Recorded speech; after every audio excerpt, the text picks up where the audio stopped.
The novel Just Return is about 70,000 words. This is the last chapter and is called Indecision Time. The first 2 weeks Belle was at home was something of a whirl. The press, local and national, were seeking an account of her and Gus surviving in the Amazon. A Hampshire film company offered to write the story and film it. The chief executive, a man called Harold Trent, said that they would pay Belle £10,000 for the right to the story. He added that Ham West Films would do a grand job and show what life was like among the savages. Stephen was delighted that Belle told him there were more savages on the city streets of England than there was among the natives of the rainforest, and that she wouldn't sell him any story about them for £10 million. There had been a request from her old school, and especially from her old geography teacher, to go and speak to the school about her experience on prize-giving day. The words of Marion Golding, who had got her through A-level geography, were what she'd wanted to hear. I picked up, Belinda, from your comments on television that you have a deep concern about what's happening to the rainforest and the people there. I want all in the school to hear that from your own lips. Belle readily agreed. Miss Golding added, "You know, Belinda, I was talking with your lovely mother in the Cross Keys a few weeks back, and she was absolutely sure you were still alive." Well, I had to agree it was very likely, a determined young lady like you. That made Belle laugh. What was it she'd written on her school report in the 3rd year? Belinda has a great interest in the world and its future, a keen interest in geography, but needs to have more determination to study. Anyway, Belinda, I have to tell you that you've earned my respect and that of the entire teaching staff. Thanks, Mrs. Golding. Yes, well, you prove to be a woman, and I think from here on you should be calling me Marion. Give me a ring sometime soon and come over for tea. My husband James is an anthropologist. Did you know that? And he'd give the contents of his personal collection, including a vase from the time of Christ and found not far from his birthplace, to hear what you can tell about the native people. I will, Marion, and please call me Belle. All my friends do. I'll ring you and bring over my records of all I saw and experienced. There had also been a visit from Salisbury Constabulary, a police detective inspector and a woman constable. They were there to take a statement for the Brazilians about the plane crash. The police inspector was very kind, and when she got upset about Duncan, the young policewoman, who was called Emily, had hugged her. When Belinda walked down the street, neighbours, folks she went to school with, shopkeepers, all treated her as a bit of a celebrity, and though she didn't really want that, she knew it would help her to help the people in the forest. She would have the backing of these people. Belle found herself in something of a maze at first. It wasn't that she didn't know her way round Salisbury. She knew that as well as she knew her house. It was just the way the buildings and traffic, even the people, closed in on her. The trees in the forest seemed to gently touch the senses, but here it all seemed to be a chronic attack on the nervous system. The Saturday market in the centre of the city, once a place she thought of as paradise, now had her feeling exposed, anxious, even slightly frightened. She did look at some handbags, and the always friendly stallholder waited until she seemed to have chosen one, and he said to her, "Welcome home, Belinda love. So glad you're okay. So sorry about Duncan. Listen, you have that bag as a welcome back gift from me and the missus." Belle tried to decline, but his wife said, "Go on, love, it's good to see you're alive. You take it, the old devil doesn't give much away." Belle laughed and managed a shy smile. When a little group of people near the stall listened as the stallholder had said, "Listen up, this is Belinda Devlin, rescued from the rainforest in Brazil." Spontaneous clapping broke out, and 2 teenage boys, maybe 14, came and asked for her autograph. She wrote in one of the boys' diaries to David, "Remember to help the native people of the Amazon rainforest. Love, Belinda Devlin." She wrote the same message on the paper bag the other lad was carrying, but it was to Richard. Speaking to 1 or 2 people, she did manage, but she was feeling very panicky inside and soon found that she was hurrying through the marketplace, across the road and into the library. It seemed something of a haven of peace, and all the more so when she found a few books about the Amazon. She sat in a peaceful corner and lost herself for an hour with people, places and photos that now seemed like home. One of the librarians, who knew Belinda, gave her a friendly smile and handed her a brand new volume that she was about to put on the shelf. It was about 90% photographs from South America, and as she looked at the pages it was like a tonic to her emotions. When she discussed her problems with the city environment, her mother and Stephen assured her that these feelings would pass. She felt that was true. It wasn't so bad when she was there with her mother, Stephen, or even old friends. Lots were happening and she had to get herself right for it all. Stephen had made all the arrangements for her return to the university as soon as she liked, once the new term started probably. Also he'd been helping her begin research into a charity she wanted to start for the people of the rainforest. Another important event was the date for Christine Devlin to become Christine Saunderton. It would be in November, and it had all been talked out with Belle. Stephen had been afraid it would upset her because she had expected her mother to be attending her wedding day, but now it was all the other way round.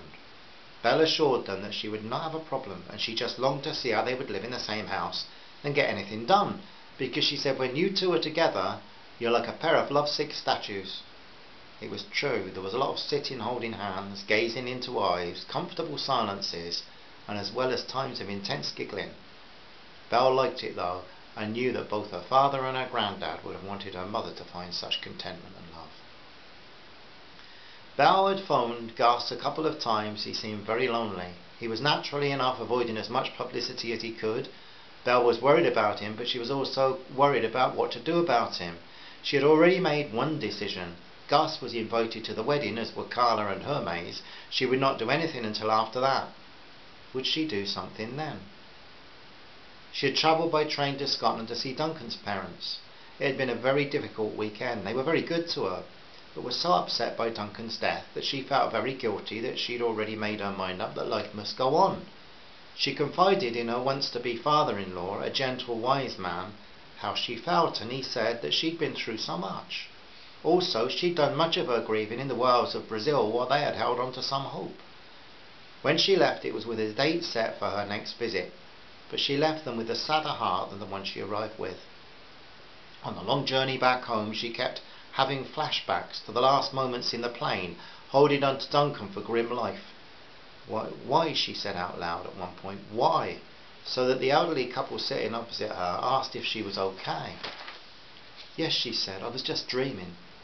Later at home, the old man would tell his wife she must have been a drug addict because she was dreaming while awake. However, when Belle finally came along to the end of the line, when she finally came along the line to Salisbury, she was still asking why. Why did Duncan and a lot of other people die, decent people, lost their lives? And why did a war criminal have to be one of the two people to survive? At that moment, as she walked out of the station carrying her bag and handbag, she decided that she would definitely go to the authorities about Gustav. However, that night, as she lay in bed listening to an album by the Police, she started thinking about her own survival. If it had come that she was the only survivor, well, she probably wouldn't have survived. She would have still been lying in the wreckage when there were explosions. Also, she was weak for days. Gus had fed her, cared for her, saved her. So in bed that night she decided she would not reveal Gustav Meitzer's true past. And so it was for Belle. The scales of justice may appear to sit level, but right now there were no scales, just the pendulum. And if it sat in the middle, it was as useless as scales without weights. A couple of days later she was sitting in her room looking over some of her university studies from the past. Outside church bells rang. It may have been the cathedral, Belle wasn't sure, but she got to thinking about God. Not that she expected to find him at the cathedral. She thought he was closer to her in the rainforest than he ever would be in a cathedral. However, the tall spired building did serve the purpose of reminding her that she did believe. But what did she believe? How did the God she believed in view Gus? The more she thought, the more difficult conclusions became. In Brazil it had been relatively easy. There was nobody to tell, and they needed each other. Just over a month after her return, she chose to take a Saturday afternoon walk where her granddad had so often taken her, along the river out of the city. She carried her binoculars and felt more at peace as she walked than she could anywhere else. This might not be the Amazon, but the river was gentle, peaceful, mighty in a Wiltshire kind of way, and natural. She walked about a mile along the banks and then sat in a familiar spot. She could almost hear her granddad's voice here, and as she watched the little graves, she prayed yet again. What should she do? Back at the house, Stephen was excusing Belle's mood swings to her mother as making major adjustments. Neither of them had a clue how much Belle wanted to share the cause of her anguish. She knew that she couldn't shift the weight of the decision back to them. She had to keep it herself until she decided. A kingfisher flew past Belinda, a metallic blue flash in the bright sunshine. Her heart raced as she thought about watching the nestling birds with her grandfather years before. So what would he say? He was a Jew. Would he say, hand the killer over? Or would he say, thank you, Gus, for saving my granddaughter's life? What about her father? He had something in common with Gus. He killed for a cause that influenced him greatly in his youth. Yet though he felt justified in killing a member of the security forces in cold blood, she knew that he would never advocate rounding up people, putting them in concentration camps and slaughtering them because of race, religion or anything else. Indeed, he believed in a 32-county Irish republic where there would be room for all people. Of course, his simple answer was, blame it all on the Brits. He'd say, like Gus did, that they invented the concentration camps. But he wouldn't excuse the Nazi atrocities. What about her? Where was she now? Was she an eco-warrior, baptised in fire at the logging camp? True, she hadn't killed anyone, but if she was honest, the Indian killers made her feel like taking their lives, and the cool, non-violent conscience she possessed would not have behaved like that in London. So how much of what Gus was, what he would have been if he'd been raised in 1930s London, and how much was his conscience violated, twisted and maladjusted by the Nazi environment? Belle turned her thoughts this way and that, but here in her heart she knew that whatever the environment did to a human mind and heart, genocide was never excusable. So why were the people involved in bombing Hiroshima not brought to trial as war criminals? Was it just that the world called you a war criminal if you lost the war, but as long as you won, nobody would call you to account for the evils that you'd allowed yourself to commit? She sat down on the riverbank and watched what must surely be the last swift to leave Salisbury for South Africa. As it turned and flew south, out of sight over the city, she posed the judge and jury of her thoughts and emotions with another question. Is it worse to obey orders you believe in than to obey orders you don't believe in? Because you believe it is right to obey orders, or is it worse to obey because you're afraid not to? Her head was in turmoil and her heart was in hurricane mode. Such a contradiction when the environment was as peaceful as it was. She cried, first for Duncan, next for the Indians, then some for Gus, and more for herself. Catch yourself on, her father's words in his daughter's voice. But new questions arrived, as the Swifts would next May.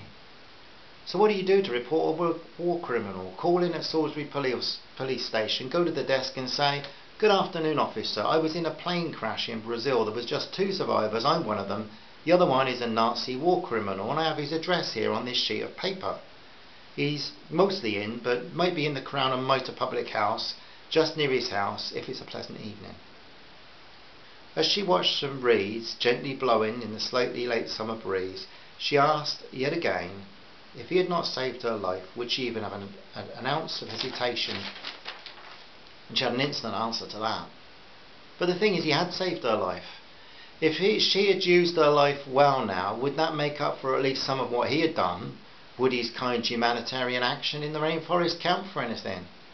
Excuse me, members of the jury and your honour, as you think about an appropriate sentence for her mitre, you would please take into account that if it wasn't for him, I would be dead.